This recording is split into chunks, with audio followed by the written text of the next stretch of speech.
you can't divide the world neatly into perpetrators and victims, and you certainly can't divide the world neatly into perpetrators and victims and then assume that you're only in the victim class and then assume that that gives you certain, like access to certain forms of redress, let's say. It gets dangerous very rapidly if you do that sort of thing. So, for example, one of the things that characterized the Soviet Union, and this was particularly true in the 1920s, but afterwards, so the Soviets were very much enamored of the idea of class guilt. So, for example, although it was only about 40 years previously that the serfs had been emancipated, they weren't much more than slaves, right? And so that was the bulk of the Russian population. They were bought and sold along with the land.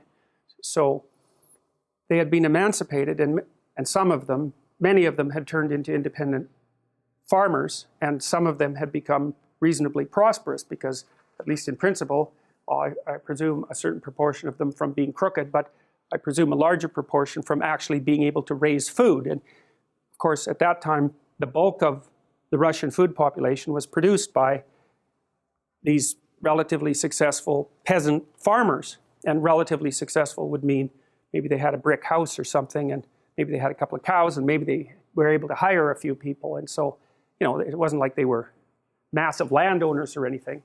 But I've talked to you a little bit about the Pareto principle and the notion that in any domain of activity, a small proportion of people end up producing most of what's in that domain of activity. The same was true in Russia with regards to these peasant farmers. Some of them were extraordinarily efficient, and they produced most of Russia's food.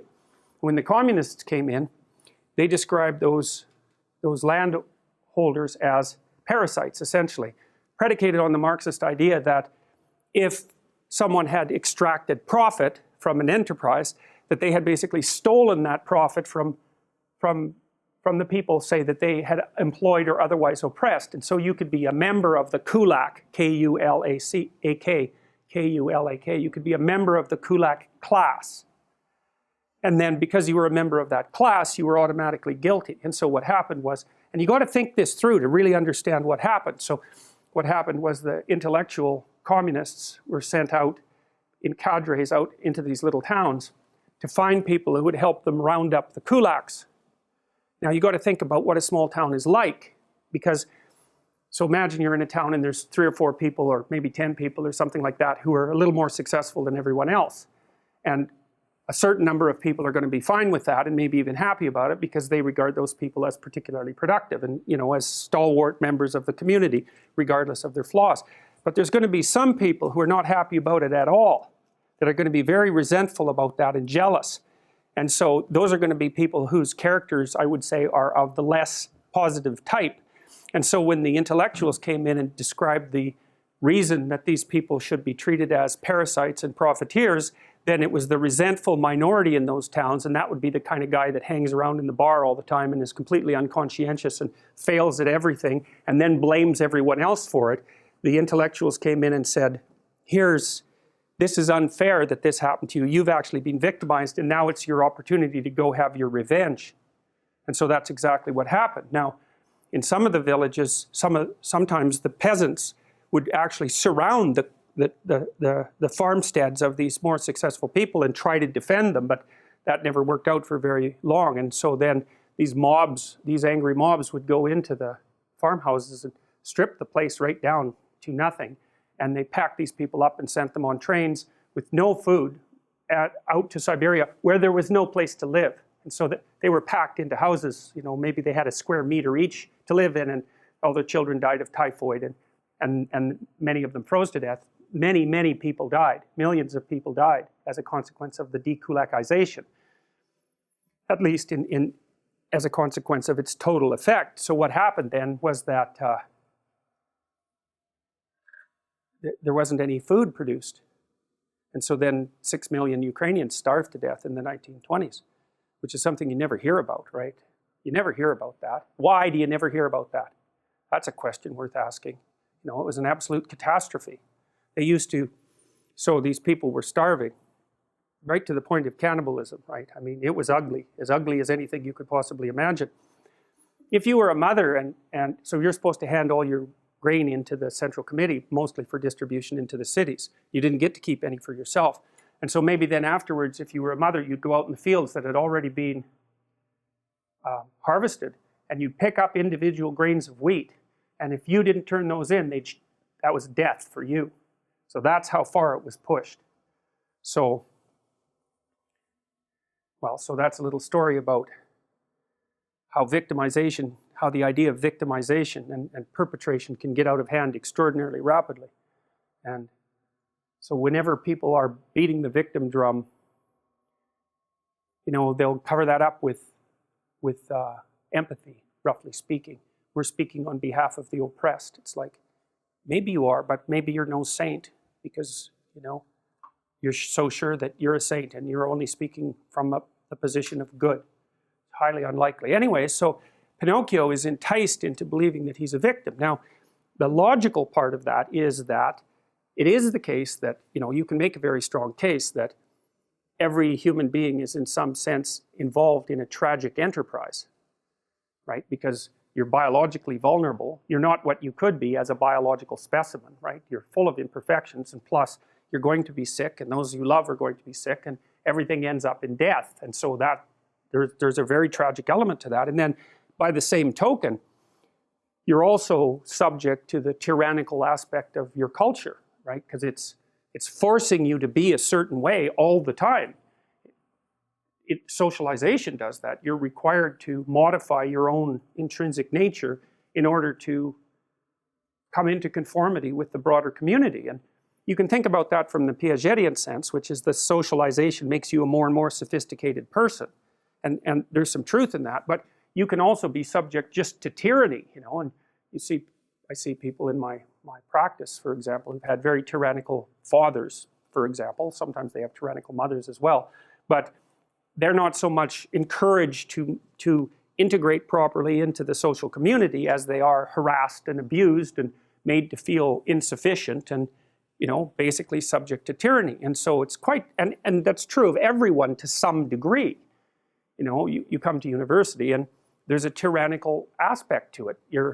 Especially in a big institution like this, you're not really marked out as an individual in any sense. You know, you're a number along with 60,000 other people, and you know there's something cold and impersonal about that, which is well represented in the design of this classroom, say.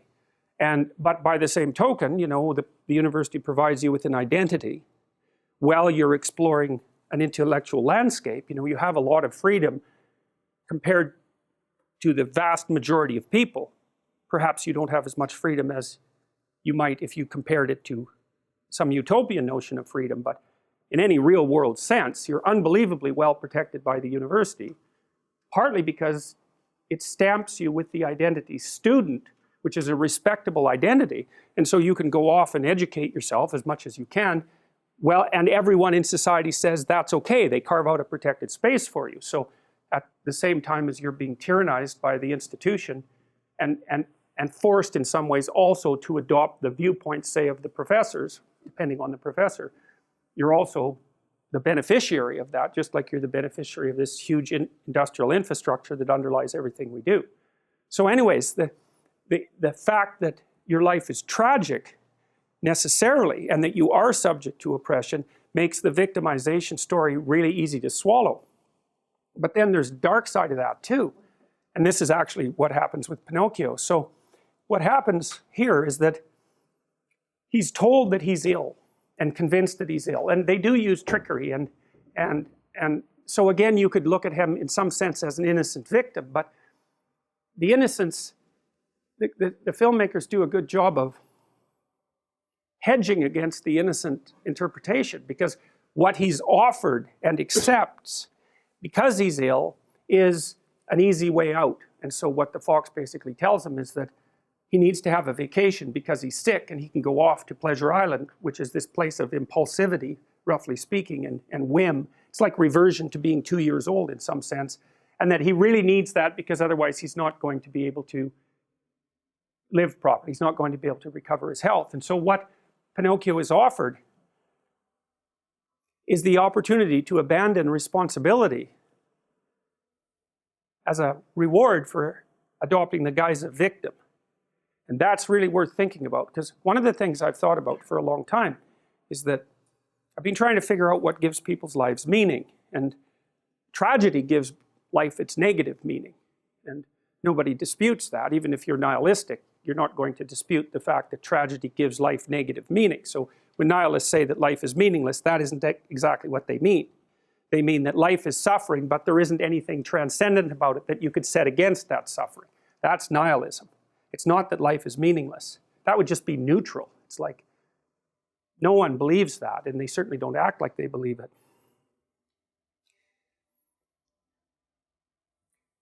If you look at it technically, and we will as we progress through this class, that in order to have any positive meaning in your life, you have to have identified a goal, and you have to be working towards it. And there is a technical reason for that. And the technical reason, as far as I can tell, is that the circuitry that produces the kind of positive emotion that people really like is only activated when you notice that when you're proceeding towards a goal that you value. And so that means that if you don't have a goal that you value, you can't have any positive emotion. So technically that's the incentive reward system, and the underlying circuitry is dopaminergic. And when that circuitry is activated, then it's part of the exploratory circuit. It gives you the sense of being actively engaged in something worthwhile. And that's, you tend to think of positive emotion as something produced by reward. But there's two kinds of positive emotion. One is the reward that's associated with satiation, and that's consummatory reward, and that's the reward you get when you're hungry and you eat. But the thing about eating when you're hungry is that it destroys the framework within which you were operating, right? It's time to eat. Well, you eat, and then that framework's no longer relevant. So the consummatory reward eliminates the value framework. And then you're stuck with, well, what are you going to do next? And so the consummatory reward has with it its own problems. But the incentive reward is constantly what keeps you moving forward. And incentive reward, because it's dopaminergic, also is analgesic, literally analgesic. So if you're in pain, you take opiates, and that will cut the pain, but so will psychomotor stimulants like cocaine or amphetamines. And so it's literally the case that if you're engaged in something that's engaging and you're working towards a goal, that you're going to feel less pain. And you can see this happening with athletes who, they'll break their thumb or something, or maybe sometimes even their ankle, and they'll keep playing the game. Of course, afterwards, they're suffering like mad, but the fact that they're so filled with goal-directed enthusiasm means that, well, their pain systems are in some sense shut off. So that's an interesting thing, because what it suggests, then you could imagine, I might say, well, how happy are you that you've made a certain amount of progress? And if you think about it, what you'd say is, well, it depends on how much progress and in relationship to what. So hypothetically, you're going to be happier if you've made quite a bit of progress towards a really important goal.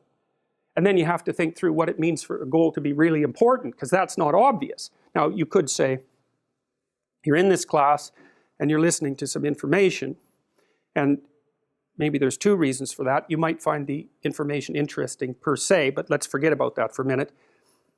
You need to listen to the information so that you can do well on the assignments, so that you can do well in the class. You need to do well in your classes so that you can finish up your degree. You need to finish up your degree so that you can find your place in the world.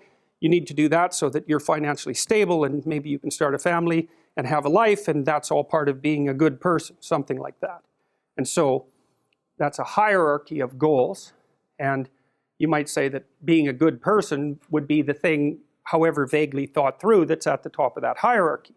And then when you're doing things that serve that ultimate purpose, then you're going to find those more meaningful, and that meaning is actually produced as a consequence of the engagement of this exploratory circuit that's nested right down in your hypothalamus. It's really, really old. It's as old as thirst, and it's as old as hunger. It's really an old system. And so you want to have that thing activated. At least well, it isn't only from a hedonic point of view. It isn't a matter of being happy. It's the wrong way of thinking about it. It's much more complicated than that.